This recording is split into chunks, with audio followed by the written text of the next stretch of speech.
What's good, family? What's good? IOBA, I'm TC. So, I haven't shot a video in probably 5 or 6 days. I don't know, maybe 4 or 5 days.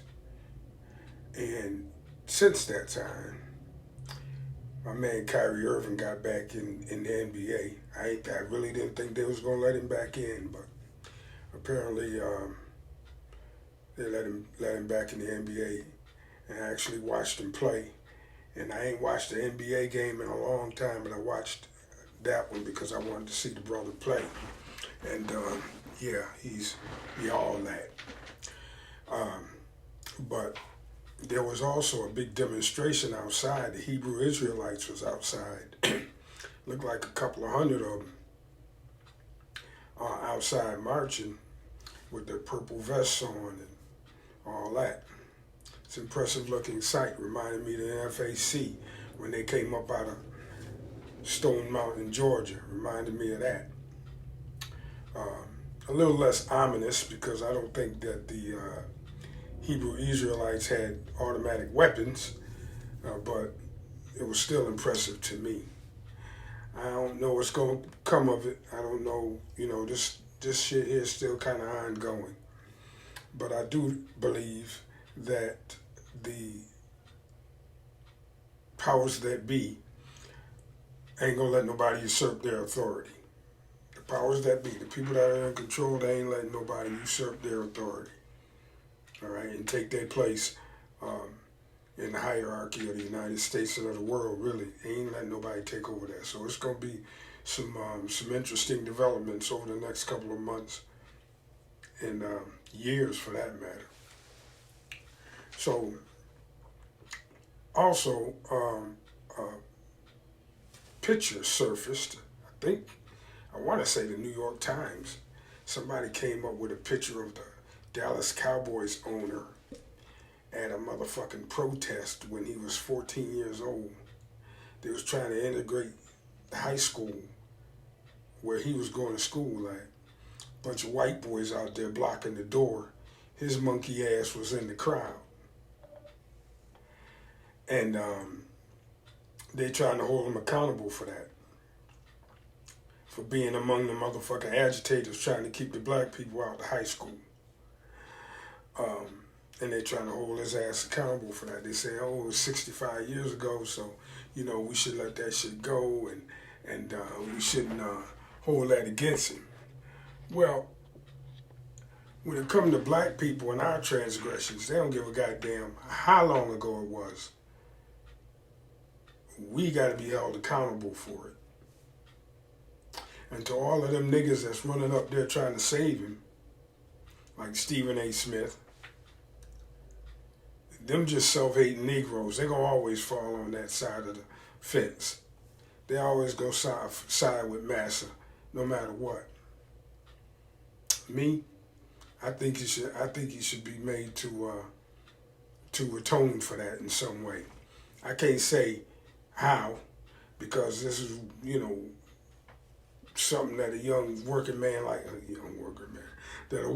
like myself can't really relate to. But I do know what racism is, and I do know what violence is. Violent racism is, and that's what was happening down there at that time. I do know also that when I was 14 or 15 years old, I absolutely knew what the hell segregation was and what it was about, and what side of the fence I was on, what side I was on. I absolutely knew that shit. I didn't show up at no rally or no protest just to be watching. No. I gave my first classroom speech at 11 years old about the Black Panthers. So I knew what the hell I was doing. So I ain't gonna sit here and say Jerry Jones didn't know what the fuck he was there for. I'm not gonna say he didn't know what he was there for and he was just observing and he was only 14. Shit, Tamir Rice was only 12. So he gets no pass for that. And Stephen A. Smith, he got to be one of the top 5 coons in the whole world, right up there with Candace and Charles, Stephen A., Shaq, that whole group of goddamn cotton pickers. You know what I'm saying? So that's why I stand on that shit. It's gonna be interesting to find out what happens with it though. You know. Did I tell you I had a cold? I had a cold this weekend, so I didn't really get to enjoy my 4 or 5 days off like I wanted to. I still got a cold, but I got some good medicine up in me, and I'm drinking black coffee, and I think I'm gonna be all right. But yeah, those are the main things that I just wanted to touch on. I'll probably come back to them later on, because there's so much shit going on in the world, you know what I'm saying? And shit, the news cycle is really fast. So if you miss 2 or 3 days, you come off like you're behind. But sometimes it's not good to jump on shit too early because you don't have all the details, or you don't have enough of the details to make an accurate assessment of what's going on. And I like to make a decent assessment of what's going on. If I'm wrong about something, I'm wrong about it, but shit. At least I got a good idea of what's going on, what the gist of the argument is. And that motherfucker was at that protest trying to block them kids from integrating that school, and he should atone for that. Now, whether or not I'm for or against integration, that's a different subject. But at that time, it was supposed to be for the greater good. And them crackers were standing in the front of the school blocking entrance of them black students. And he was right there. And he knew why he was there. If he was 14 or 15 years old, 10 years later, in 1967, he was probably already a very rich motherfucking young man. You know what I'm saying? He had prejudice and power. That's what racism is. Racism, shout out to Dr. Khalid Muhammad, is prejudice backed by power. And that's what that Dallas Cowboys owner has. So he gets no motherfucking love from me. Fuck him. Make him sell his team. I don't give a damn what you do to him. But ain't nothing gonna happen to him. Just so y'all know, ain't a goddamn thing gonna happen to him. You know, I had a dream, and then I'm gonna wrap up with this. How much time I got? Yeah, I had a dream, right?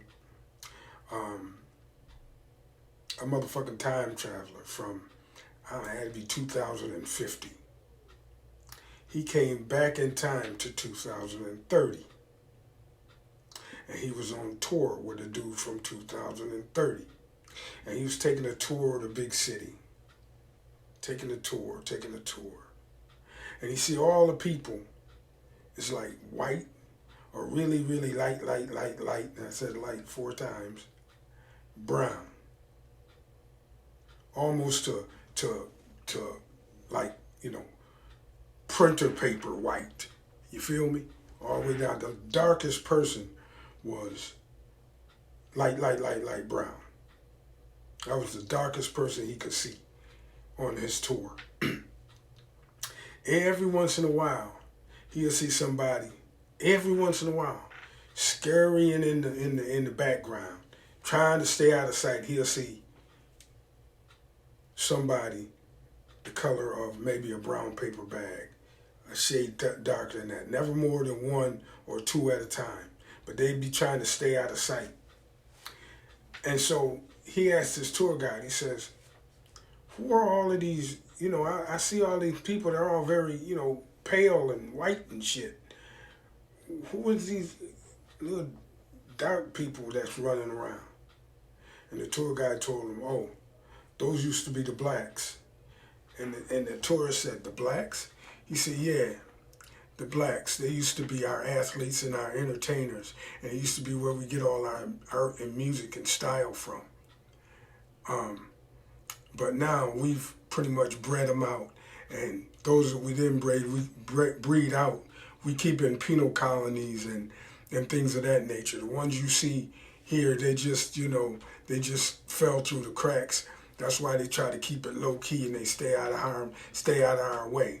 But for the most part, they're defeated people. They're inconsequential to anything important, and it ain't even that many of them left. So we're just gonna let them die out.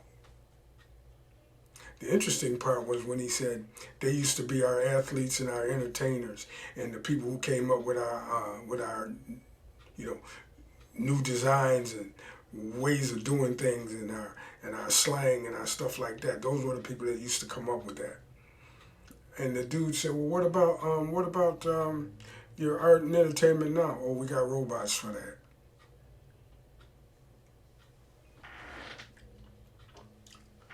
We got robots creating our arts and entertainment. We don't need niggas no more. So we went ahead and, finish the job with them. We keep a few around here and there, as pets.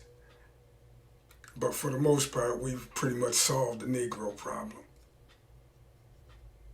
Now, I don't know if anybody see where I'm going with that little story.